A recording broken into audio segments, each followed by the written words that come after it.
เอาแล้ววัยรุ่นบ้านนนเมาเอาแล้ว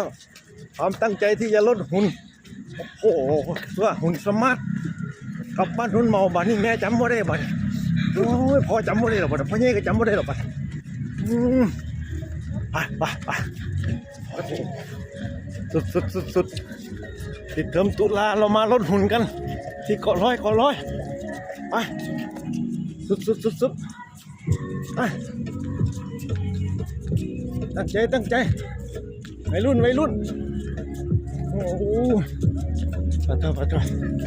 โอ้สุดฮะสู้ไหมสู้นะโอ้สุดตอนนี้น้ำหนักเท่าไหร่ไม่รู้อ่ะตอนนี้ลืมน้ำหนักช่วงขณะเพราะตั้งใจจะลดน้ำหนักให้ได้มากกว่าที่เป็นอยู่เป็นไงอย่าเฝ้าเศร้าไหมอย่าเฝ้าเศร้าไปจ็อกกิ้งจ็อกเบาไปโอ้โหหลังจากเหนื่อยล้าเดินทางพัก1 วันตอนนี้เจ็ดคานะไม่ใช่เจ็ดแหลกเหนื่อยล้าจากการนั่งรถนานๆถ้านั่งเครื่องบินกันไปเจ็ดแหลก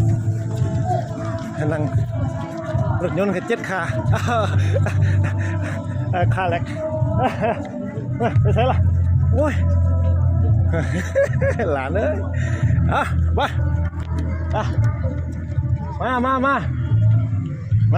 าสู้ทุกคนสู้